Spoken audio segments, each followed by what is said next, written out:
नमस्कार. आपण पाहतो की जगात दररोज हजारो नवीन जीव जन्माला येतात, ज्यामुळे लोकसंख्या खूप वेगाने वाढतीये.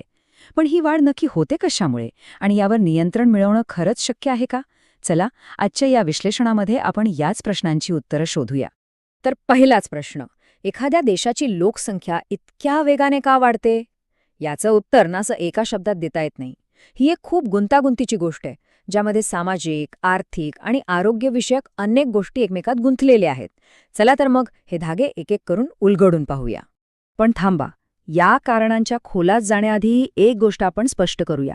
लोकसंख्या म्हणजे नेमकं काय हे आधी समजून घेऊ, म्हणजे आपण सगळे एकाच पातळीवर असू.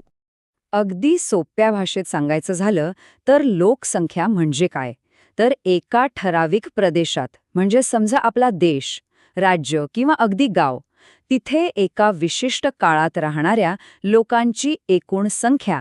बस इतकं सोपं आहे. उदाहरणार्थ, भारतात जेवढे म्हणून लोक राहतात त्या सगळ्यांची एकत्रित संख्या म्हणजे झाली भारताची लोकसंख्या. आता ही संकल्पना अगदी स्पष्ट झाली असेल, बरोबर? मग आता आपण मुख्य प्रश्नाकडे वळूया. ही संख्या एवढी वाढते का? ओके, तर मग आता आपण थेट मुद्द्यावर येऊया. लोकसंख्या वाढ ही काही एका कारणामुळे होत नाही, तर अनेक गोष्टी एकमेकांवर अवलंबून असतात, एकमेकांत गुंतलेल्या असतात.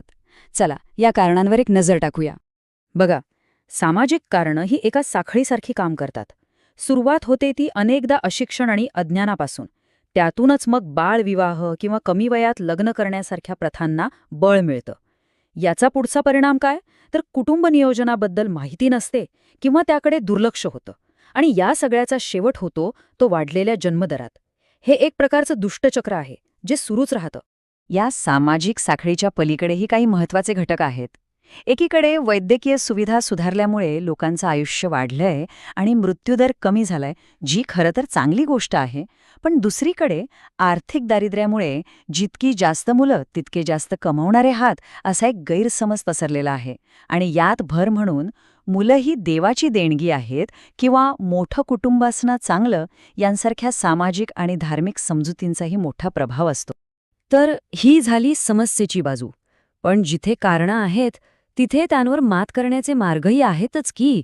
चला तर मग या वाढीला एक सकारात्मक दिशा देण्यासाठी नेमके कोणते उपाय आहेत ते पाहूया. आपण पाहिलेल्या प्रत्येक समस्येवर एक थेट उपाय आहे. जसं की अशिक्षण आणि अज्ञानाचा सामना करायचा असेल तर सर्वोत्तम मार्ग आहे शिक्षणाचा प्रसार करणे, विशेषतः महिलांमध्ये शिक्षण पोहोचवणं. त्याचप्रमाणे बालविवाहासारख्या वाईट प्रथेला रोखण्यासाठी कायद्याची कठोर अंमलबजावणी करण्याशिवाय दुसरा कोणताही पर्याय नाही. आणि कुटुंब नियोजनाच्या अभावावर काय करायचं? याचं उत्तर अगदी सरळ आहे.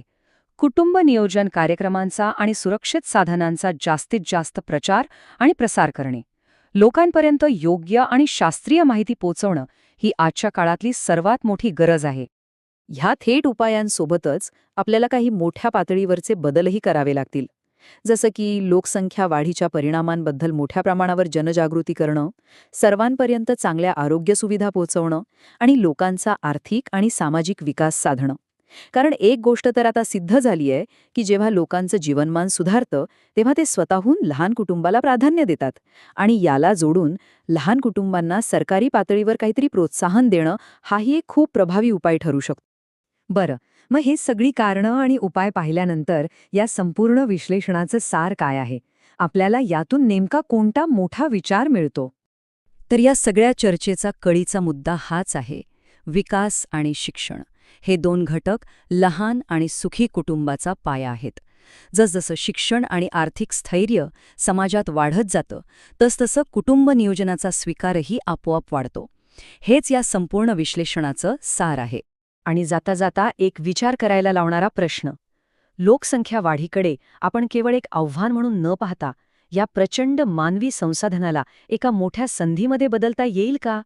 योग्य शिक्षण आणि कौशल्य देऊन या वाढत्या लोकसंख्येला देशाच्या प्रगतीसाठी वापरता येईल का? यावर विचार नक्की करायला हवा.